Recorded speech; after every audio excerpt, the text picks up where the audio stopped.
AP బీజేపీలో Jagan team ఉందా? ఢిల్లీ కేంద్రంగా కుట్రలు పన్నుతున్నారా?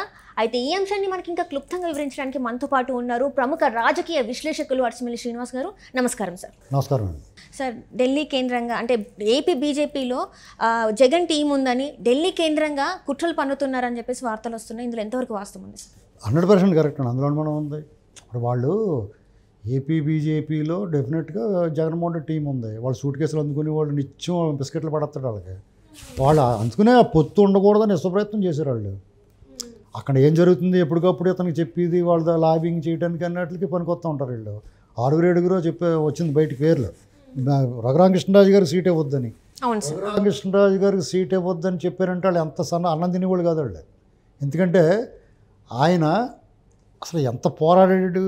మీకు పార్టీలుగా వదిలేయండి, ఆ వ్యక్తిని అంత ఫైట్ చేసాడు. జగన్మోహన్ రెడ్డి గారు లాంటి అరాచకుడు దుర్మార్గుడి మీద ఫైటింగ్ చేసాడు, తన్నులు తిన్నాడు, కేసులు పెట్టించుకున్నాడు, చావు అంచులకి వెళ్ళి వచ్చాడు.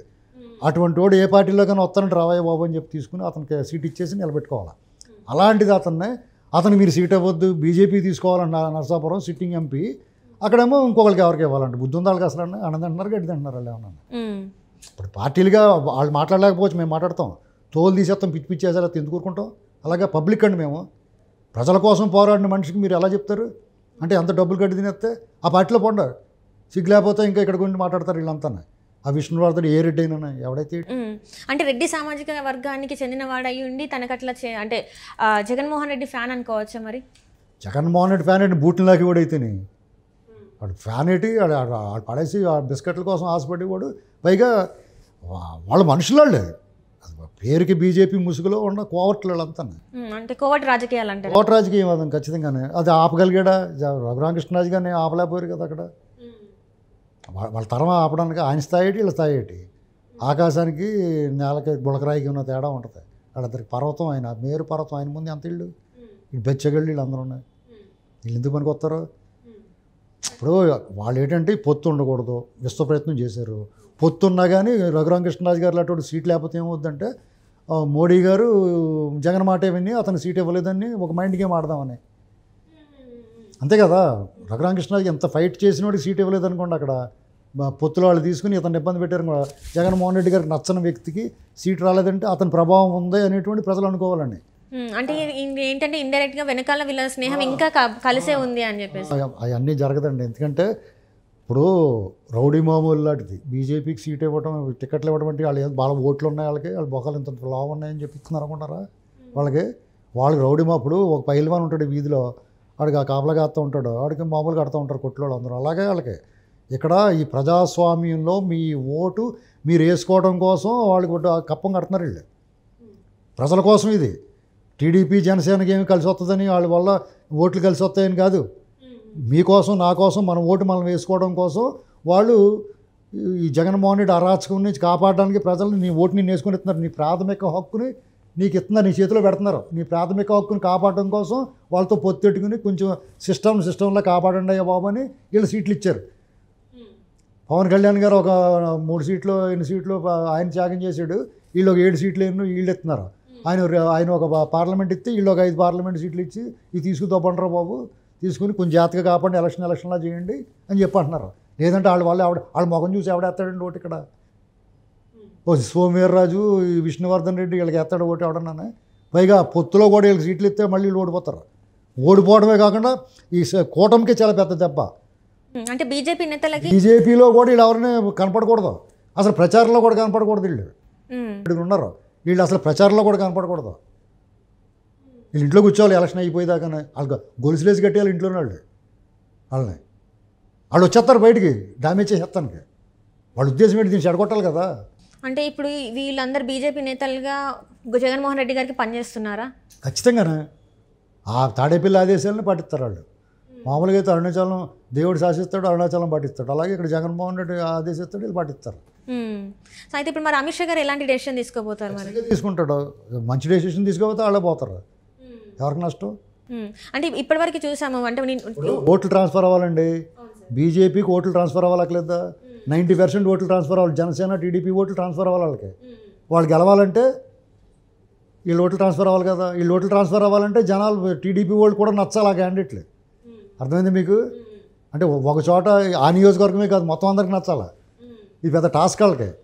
లేదా వీళ్ళు ఇంకా వాళ్ళతోటే పొత్తులో ఉన్నట్టు భావిస్తారు. అంటే ఇప్పుడు మీరు నమ్ముతున్నారా మరి ఈ పొత్తు అనేది నిజమేనా కాదా? అంటే వెనకాల నుంచి మళ్ళీ జగన్మోహన్ రెడ్డికి ఏమైనా సాయం చేసే అవకాశం ఉన్నదంటారా? వెనకాల నుంచి సాయం చేస్తే వాళ్ళని చాలా నష్టపోతారు. ఎందుకంటే ఓవరాల్గా వాళ్ళకి టీడీపీతో అవసరం ఉంది, వాళ్ళకే అవసరం ఉంది, బీజేపీ పార్టీకే ఉంది, బీజేపీ పార్టీకి అవసరం ఉంది. ఆ అవసరం ఉన్నదన్నటువంటి తెలియకుండా వీళ్ళకే అవసరం ఉండేటువంటి వాతావరణం కల్పించారు జగన్మోహన్ రెడ్డి చేత రాజకం చేయించి. కాబట్టి చచ్చినట్టు వీళ్ళు పొత్తుకు రమ్మన్నట్టు అడిగారు. వాళ్ళకి కూడా అవసరం పొత్తు. ఎందుకంటే దక్షిణాది నుంచి ఒక మంచి లెజెండరీ పొలిటీషియన్ కావాలా, ఫేస్ వాల్యూ ఉన్నవాడు కావాలా. చంద్రబాబు నాయుడు ఆయన లాంటి ఎన్డీఏలోకి వెళ్తే అక్కడ ఆ కూటమికి మంచి. ఇప్పుడు టీడీపీ తప్ప అందులో ఒక పేరున్న నాయకుడు ఎవరున్నారు ఎన్డీఏలో? ఇంకెవరున్నారు చెప్పండి? పవన్ కళ్యాణ్ గారు, చంద్రబాబు గారు కాదు తప్ప ఇంకెవరున్నారు అందులోనూ? సరైన నాయకులు లీడర్లు ఎవరున్నారు? వేరే పార్టీ ఏముంది అక్కడ? కాబట్టి చంద్రబాబు గారు వస్తే అందులో దానికి వాల్యూ పెరుగుద్ది, దానికి ఒక వాల్యూ ఉంటుంది ఆ కూటమికి. అంచేత వాళ్ళకి కావాలని కోరుకున్నారు. అంటే సీట్లు కూడా ఎక్కువ కావాలని కోరుకుంటున్నారు కదా, ఇప్పుడు సీట్లు కూడా ఎక్కువనే ఇచ్చారు. ఆల్రెడీ 6 సీట్లు అంటే చాలా ఎక్కువ ఇచ్చినట్టే. వాళ్ళు మ్యాక్సిమం ఇచ్చేసినట్టు వాళ్ళు 2 సీట్లు ఎక్కువ ఎంపీ. ఎందుకంటే అక్కడ ఏమీ లేదు కదా సీన్. అయినా సరే వీళ్ళు ఎంత ఉదారంగా ఇచ్చినట్టు వాళ్ళు తప్పు చేశారు అనుకోండి, వాళ్ళు మటాష్ అయిపోతారు, మామూలుగా పోరు. అయితే ప్రజలు అంత సన్నాసులేం కాదు కదా. అంటే బీజేపీకి అసలు అక్కడ ఉనికే లేదు. మన ఏమంటారు 100 కన్నా తక్కువ పర్సంటేజ్ ఉన్న ఓటు బ్యాంక్.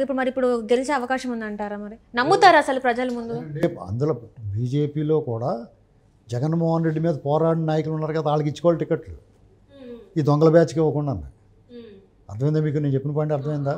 విష్ణుకుమార్ రెడ్డి లేకపోతే విష్ణుకుమార్ రాజు గారు, సత్యకుమార్ గారు ఇలాంటి వాళ్ళు జగన్మోహన్ రెడ్డి మీద ఫైట్ చేశారు. వాళ్ళు కనీసం విమర్శించారు. వీళ్ళు అదేం లేదు కదా, అంతసేపు వాళ్ళ వెనకాల వాళ్ళు నాకుతో కూర్చున్నారు. వీళ్ళు ఆ బ్యాచ్కి ఇచ్చారు, జగన్మోహన్ రెడ్డి బ్యాచ్కి ఇస్తే వాళ్ళు ఓడిపోతారు. పైగా వాళ్ళకి చెడ్డ పేరు వస్తుంది.